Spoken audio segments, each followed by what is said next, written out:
It's my privilege and an honor to introduce Rory O'Neill as this year's recipient of the Tribute of Unity Award. His lifelong commitment to justice for working people is profound, and it's demonstrated in his many endeavors. Just one is the magazine Hazards, which he has produced for decades. It is an amazing resource. And like the name of this award, it's just one of the ways that Rory unifies all of us. He unifies trade unionists in the struggle for safe workplaces, and he challenges the public health community to join with unions in that struggle. And most appropriate for ADAO, he elevates the stories of workers, their families, and communities who are united in the fight against the uses of asbestos, in those who continue to allow its use, and importantly, justice for those who have suffered from asbestos-related diseases. Thank you, Rory, for your determination and your never-ending calls to action. And congratulations on this much-deserved award. Thank you, Celeste, ADAO. I will now spend my 2 minutes saying why I don't deserve the Tribute of Unity Award, and then concluding, if I was to receive an award I didn't deserve, it should be this one.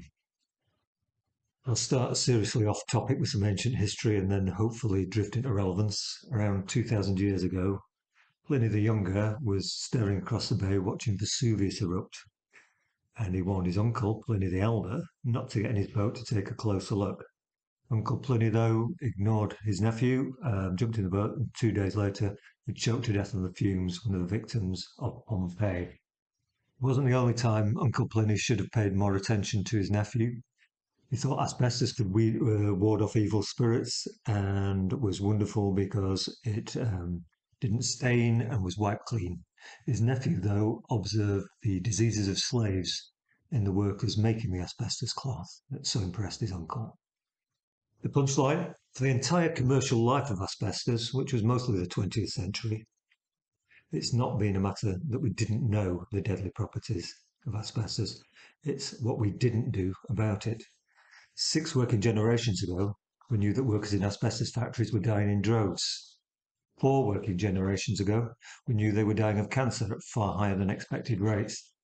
Over that period, the industry has moved from denying asbestos kills to admitting it kills but it won't kill you, to admitting it kills but is safe if used responsibly, to admitting it kills but is irreplaceable, despite every single application having a replacement and having been replaced.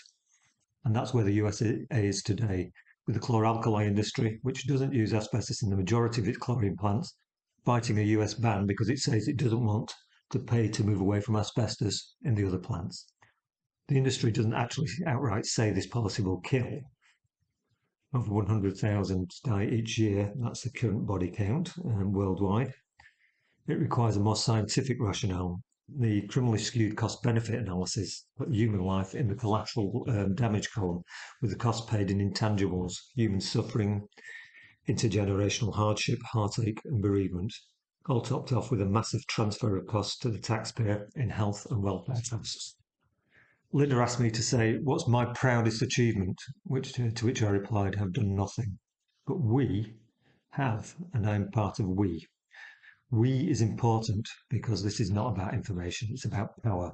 And power comes with organisation and collective voice. You've got organisations like ADAO, the Global Asbestos Ban Networks, trade unions refusing point blank to work with this stuff.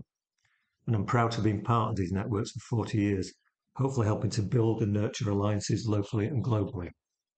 If you want a metaphor for what we can achieve, last week we, a global network of unions, labour rights, environmental and asbestos organisations, stopped an aircraft carrier, a warship, in the middle of the ocean because we said poorly protected workers in an unsuitable Turkish shipbreaking yard shouldn't be made to remove tons of asbestos from a former French Navy, Brazilian-owned death ship.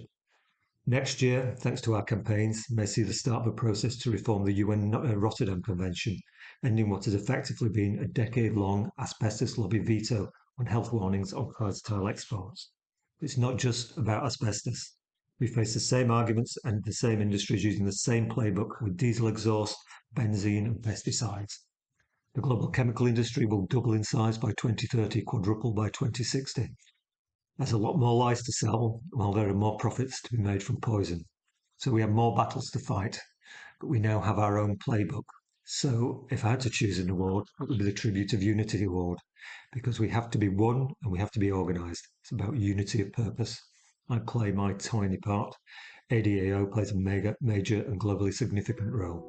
On behalf of all of you, on behalf of all of us, I say thank you.